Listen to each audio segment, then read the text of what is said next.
چپ رہنا سیکھو، برداشت کرنا سیکھو.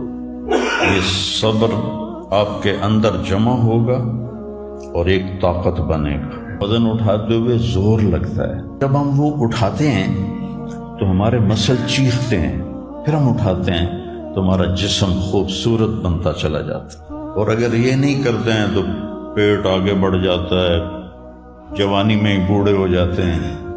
تو ایسے ہی جب آپ اپنی روح پر صبر کی برداشت ڈالتے ہیں